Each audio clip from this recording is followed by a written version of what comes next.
जब भी जिंदगी में नमक कम लगे बस बाइक लेकर निकल जाओ। इस बार मैंने भी यही किया और चला आया मैं नमक का रेगिस्तान देखने, कच्छ देखने। जितना अमेजिंग कच्छ था उतने ही अमेजिंग उसके रास्ते। मैं घूमते घूमते ऐसी जगह आ गया जहाँ दोनों तरफ एंडलेस डेजर्ट था और रोड के पास बहती दो छोटी नदियाँ, जैसे उन नदियों ने डेजर्ट में जान डाल दी हो। थोड़ी देर यहाँ रुककर फिर मैं आगे निकला अपने सफ़र के पहले डेस्टिनेशन पर, धोलावीरा।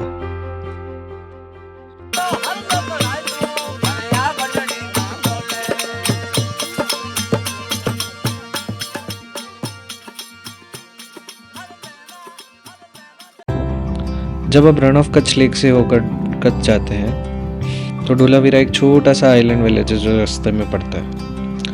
यहाँ पर कभी दुनिया के सबसे पुराने शहरों में से एक शहर हुआ करता था, जहाँ एक पैलेस, बहुत सारे घर और एक स्टेपवेल भी था।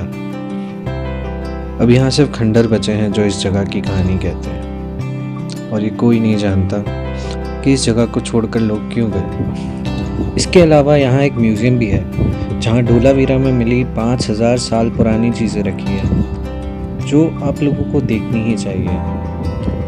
और अब आप जब धोलावीरा आ ही गए हो तो ये 18 करोड़ साल पुराने वुड फॉसिल्स देखना मत भूलना, जो कि मिलेंगे आपको वुड फॉसिल पार्क में। और इसी पार्क के किनारे इन फ्लैमिंगोज को देखने का एक्सपीरियंस भी मिस नहीं कर सकते, जिसके बाद आप यहाँ से सीधे सनसेट पॉइंट जाकर धोलावीरा की शाम को सुकून से एंजॉय कर सकते हैं। और धोलावीरा को छोड़कर मैं कच्छ की ओर निकल पड़ा, उस रास्ते से जिसे रोड टू हेवन कहते हैं। इस रोड के किनारे बैठकर एक तरफ देखो तो एंडलेस सागर, और आंखें घुमाते ही आसमान से मिलती रोड। ये 30 किलोमीटर लंबा रास्ता अपने आप में एक डेस्टिनेशन है।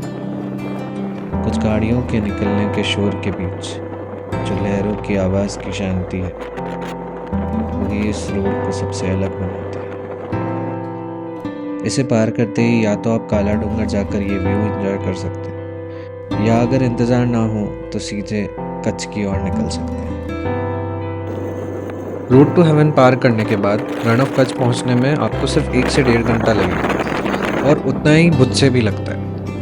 और जैसे जैसे आप रन के पास आते जाओगे वैसे आपको और ज़्यादा नमक ऐसे बिछा मिलेगा जो एकदम बर्फ़ के जैसा लगता है।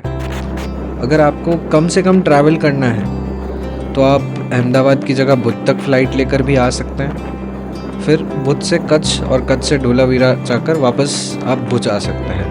अब आप देख सकते हैं कि रण के हम एकदम पास आ गए हैं और यहाँ बहुत लोग पैरासेलिंग कर रहे हैं।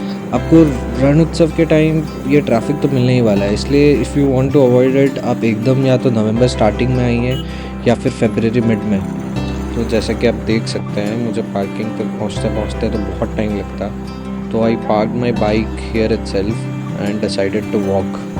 तो अभी हम रन के अंदर आ चुके हैं एंड एटमॉस्फेयर काफ़ी हैपनिंग है, और अब हम थोड़ा और आगे जाके देखेंगे।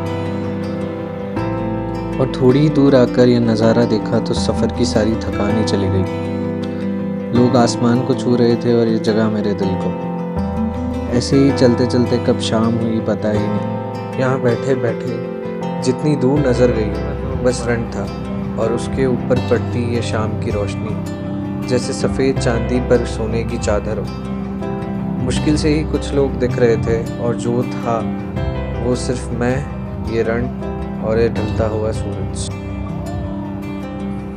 इसके अलावा अगर आपको शॉपिंग करनी है तो रण has a dedicated place for it. जैसे ही आप रण से निकलकर वाइट डेजर्ट रोड पर आएंगे आपको दोनों तरफ बहुत सारे शॉप्स दिखेंगे। यहाँ पर you can get any food item you can think of, चाहे वो मोमोज हो या गुजराती डिशेस जैसे कि वगारेलो रोटलो। उसके अलावा you can buy traditional clothes, souvenirs and और भी बहुत कुछ। नेक्स्ट डे मैंने कच्छ को बाय बोला और ट्रिप के लास्ट दिन इन खूबसूरत रास्तों से होकर मैं भुज की तरफ निकल चला। भुज में आप प्राग महल, छत्रादी भुज, आईना महल और बहुत कुछ एक्सप्लोर कर सकते हैं। भुज के लिए मैं अलग से एक वीडियो लेकर आऊँगा, और अगर आपको ये वीडियो पसंद आई हो तो please subscribe and press the bell icon.